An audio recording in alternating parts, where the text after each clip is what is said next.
ऐतिहासिक आणि game changer निर्णय म्हणावा याला. खरं आहे, मुंबईकरांसाठी हा ऐतिहासिक निर्णय आहे. कारण गेले अनेक वर्षापासून ओसी नसलेल्या इमारतींमधील रहिवाशांना अनेक अडचणींना सामोरं जावं लागत होतं आणि त्यामुळे जवळपास 20,000पेक्षा जास्तीच्या इमारती ओसी नसलेल्या इमारती असल्यामुळे त्यांना मालमत्ता कर असेल, पाणीपट्टी असेल, रहिवासीमध्ये पाणीपट्टी, निवासीमध्ये डबल आणि वाणिज्यमध्ये 4 पट. आता मी मुंबई महापालिकेचे आयुक्त गगराणी यांना फोन करून सांगितलं की निर्णय आम्ही घेतलेला आहे.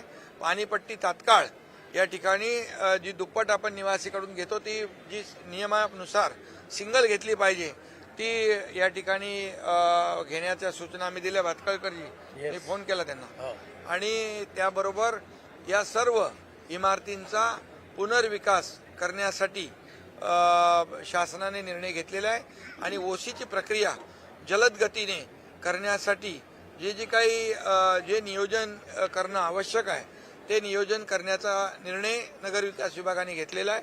त्याचबरोबर मुंबईमध्ये भाडे तत्वावर म्हणजे पागडी सिस्टीमवर जवळपास 28,000 इमारतींच्या केसेस पेंडिंग आहेत आणि मालक आणि पागडीमध्ये राहणारे रहिवासी जवळपास यामध्ये देखील 10 लाखापेक्षा जास्ती रहिवासी संख्या आहे आणि ते देखील गेले अनेक वर्षापासूनचा जी मागणी आहे त्यामुळे त्या इमारतींचा पुनर्विकास होत नाही, त्या जीर्ण झालेल्या आहेत आणि त्यामुळे त्यांचा पुनर्विकास रखडलेला आहे आणि म्हणून जे अधिनियम आहेत त्याच्यामध्ये अधिकची तरतूद करून त्या देखील इमारतींचा पुनर्विकास झाला पाहिजे. जे रहिवासी जो राहतोय त्यांनी वापरलेलं व्याप्त केलेलं क्षेत्रफळ म्हणजे त्यांनी वापरलेलं क्षेत्रफळ त्याला मिळालं पाहिजे आणि त्याचबरोबर मालक म्हणून आपल्याला त्याचं बेसिक FSI जो आहे तो देखील त्याला मिळाला पाहिजे. यामुळे मालक आणि पागडीवर राहणारा रहिवासी या दोघांचे हक्क जे आहेत अबाधित ठेवलेले आहेत आपण आणि त्यामुळे या संपूर्ण मुंबईमध्ये जे पागडी वर राहणारे रहिवासी यांना देखील हक्काचं घर मिळेल आणि मालकाला देखील त्याचा जो काही अधिकार आहे तोही त्याला मिळेल. त्यामुळे मुंबई पागडीमुक्त मुंबई अशा प्रकारची जी काही संकल्पना किंबहुना जी मागणी गेल्या अनेक वर्षापासूनची आहे ती देखील पूर्ण करण्याचा निर्णय आज नगरविकास विभागाने घेतलेला आहे. त्याचबरोबर संजय गांधी राष्ट्रीय उद्यानामध्ये जे 25,000 लोक राहतात त्यांना देखील त्या फेरीमध्ये म्हणजे सुप्रीम कोर्ट आपल्या हायकोर्टाचे जे काही कारवाईचे आदेश येतात त्यामुळे त्यांच्या डोक्यावरची टांगती तलवार देखील दूर करण्यासाठी जे काही नियमामध्ये बदल करणे आणि आजूबाजूच्या परिसरामध्ये त्यांचं पुनर्वसन करणे या बाबतीत देखील धोरणात्मक निर्णय नगरविकास विभागाने घेतला आहे आणि त्याचबरोबर जुन्या गिरणी च्या जागा आहेत त्या जागेमध्ये ज्या जुन्या चाळी आहेत त्या चाळींचा देखील पुनर्विकास थांबला होता.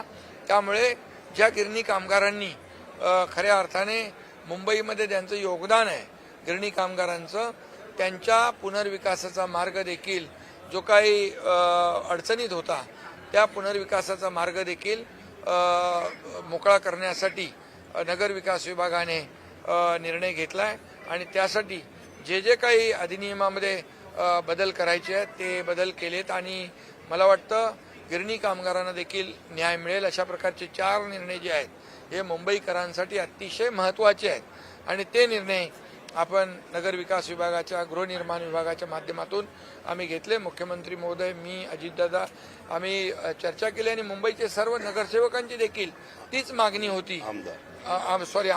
आमदारांची जी मागणी आहे गेल्या अनेक वर्षापासूनची होती ती मागणी या आजच्या निर्णयामुळे पूर्ण होऊन लाखो मुंबईकरांना मोठा दिलासा या ठिकाणी मिळेल आणि म्हणून हा निर्णय आज घेतलेले निर्णय हे मुंबईकरांसाठी ऐतिहासिक आहेत. मुंबईकरांचं घराचं जे स्वप्न आहे हे स्वप्न पूर्ण करण्यासाठी हा निर्णय घेणं गरजेचं होतं. कायद्यामध्ये बदल करणं, नियमामध्ये बदल करणं, शेवटी कायदा हा लोकांच्या भल्यासाठी असतो, लोक कायद्यासाठी नसतात आणि म्हणून यापूर्वी देखील नगरविकास मंत्री म्हणून अनेक निर्णय जे आहे लोकहिताचे आम्ही घेतले आणि हा निर्णय देखील लोकहिताचा आहे. यामुळे मोठ्या प्रमाणावर मुंबईकरांना दिलासा मिळेल. सर, या संदर्भात आदित्य ठाकरेंनी आज लक्षवेधी उपस्थित केली होती. उद्धव ठाकरे मुख्यमंत्री होते.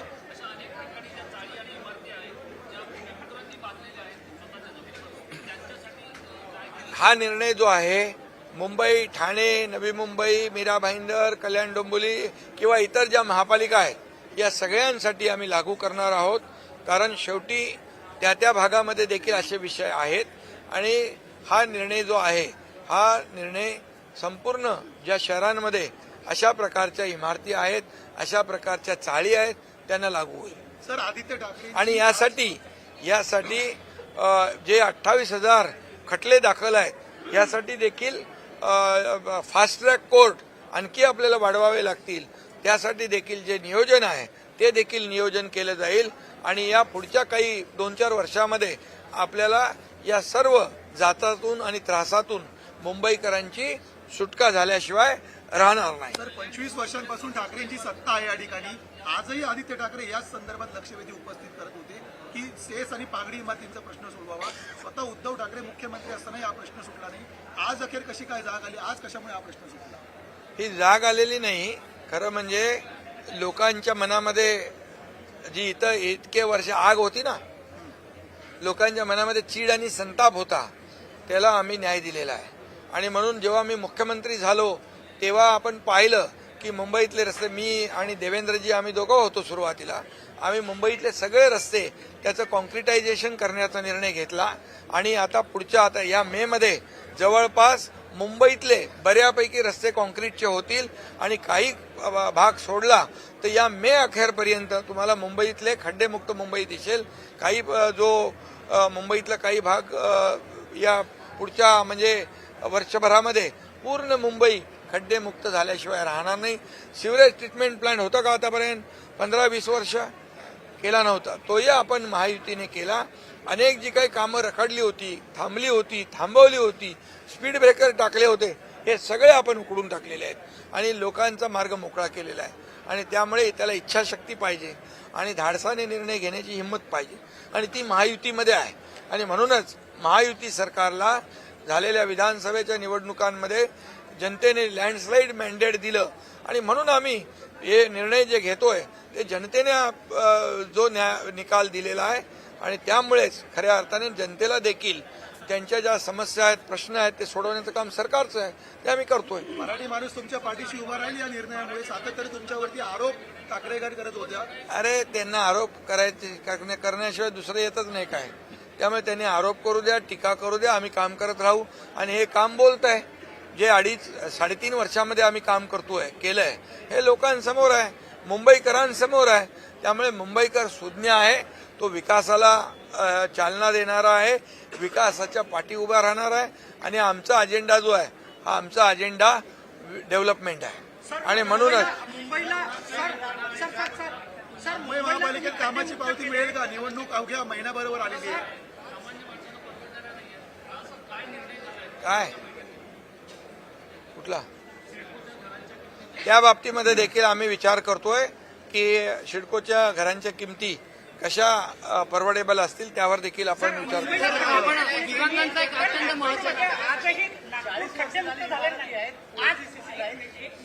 नागपूर आजही खड्डेमुक्त झालेलं नाही. कामठी रोडनी जाऊन बघा किंवा गोडीबार चौकडी येऊन बघा, कामठी रोडला सर्वाधिक खड्डे नगर विकास विभागाच्या माध्यमातून जिथे रस्ते खराब असतील ते अरे बाबा सांग, आता तुम्ही सांगितलं बोलू द्या, ते देखील खड्डे मुक्त केले जातील आणि लोकांना ज्या सुविधा पाहिजेत दिल्या जातील. आज भाजप प्रदेश अध्यक्ष रवींद्र चव्हाण यांनी तुमची रात्री 9 वाजता बैठक असल्याची माहिती होते. काय एकंदरीत चर्चा असेल? महापालिकेमध्ये युती होणार नाही असा आरोप विरोधक करत होते, तर काय संकेत द्याल? विरोधक ना, तुम्ही नाही ना, विरोधक तेच आरोप करत असतात. पण तुम्हाला मी सांगतो महापालिकांमध्ये मुंबईसह सर्व महापालिकांमध्ये आमची युती होईल, महायुती होईल आणि महायुतीत सर्व निवडणुका जिंकेल. सर, राज्यातला दिव्यांगांचा एक अत्यंत महत्वाचा प्रश्न आहे. आपण जर पाहिलं तर सध्या अद्यापही संजय गांधी निराधार 2,500 सर्व दिव्यांगांना मिळत नाहीये. काय ज्या दिव्यांगांच्या अडचणी असतील त्या सोडवल्या जातील. आपलं राज्य दिव्यांग मंत्रालय काढणारं महाराष्ट्र देशातलं पहिलं राज्य आहे आणि त्यामुळे दिव्यांगांच्या बद्दल राज्याला सहानुभूती आहे बिलकुल. आणि त्या ज्या ज्या काही अडचणी असतील त्या आम्ही दूर करू. चला, थँक्यू.